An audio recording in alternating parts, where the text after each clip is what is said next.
Today, of course, many of us are reflecting on what it means to be a good father to our sons and or daughters. It's not just about ties and homemade cards, but about raising happy and healthy kids. And here to discuss what it means to be a father is licensed social worker and president and CEO of Daniel, Jim Clark. And Jim, you know a little bit about it because you are a dad and you're about to be a grandfather as well. I'm about to be a grandfather. So happy Father's Day. Thank you. This is really a special time for me. And as you say, we often give advice and talk about family issues. And what better time to reflect upon that than Father's Day for us dads out there trying to do good things. You know, lots of times we have people who come to us and say, how do you go about raising kids? They may find out that, fortunately, I'm very blessed. Both of my children are grown and productive, well-educated.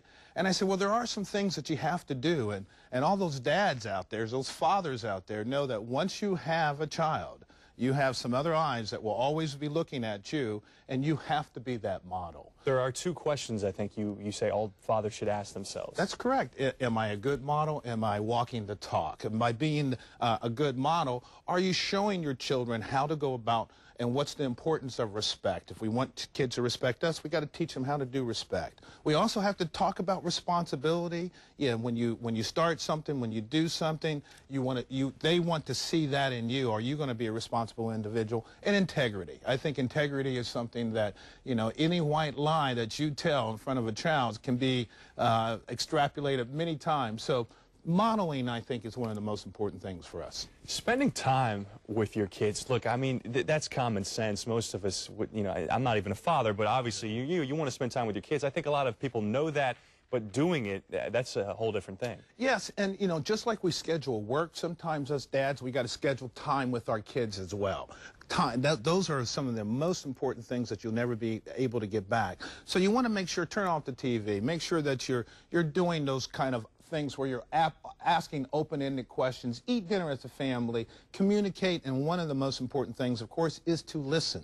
As well as talking and giving advice, you have to make sure that you're listening, because if we want children to listen to you, then you indeed need to make sure you're listening to them. You've come in contact with a lot of kids who are missing that from their lives, missing their fathers. What does it do?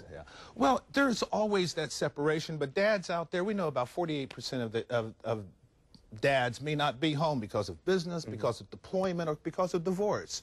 So there are some things that we can do, or you can do out there. One of them is make sure you stay in contact, however means that you may be able to do that. The second is always show respect to the mother. Regardless of the divorce or the circumstances, you've got to be really aware of that. The other is understand, too, that if you've been gone for a period of time, that household has been operating without you. So be careful with how you come back into that. And the last thing is make sure you talk and you communicate. That's the most important thing. And if you don't live with your kids full-time, you know, if you are part of a broken family? Well, again, you can be in contact. There are various ways, from phone calls to emails nowadays, to say and have some kind of regular contact with your children. I think one of the most important things is we try to teach our daughters what kind of spouse to pick, and perhaps, and our sons what kind of men that we're going to be. You want them to understand the importance of their education and how they can continue to go on. You want them to understand and have hope. And you also want them to, as I say, understand and teach our kids those important phrases. Please, thank you, excuse me, and I'm sorry. When you teach children, our young men, and our daughters that, they will be successful the rest of their lives. Jim, happy Father's Day. Good advice there, and congratulations on your third generation about to come this September. Thank you. I'm very or happy. October. If you'd like more information on parenting tips, you can visit danielkids.org or newsforjax.com.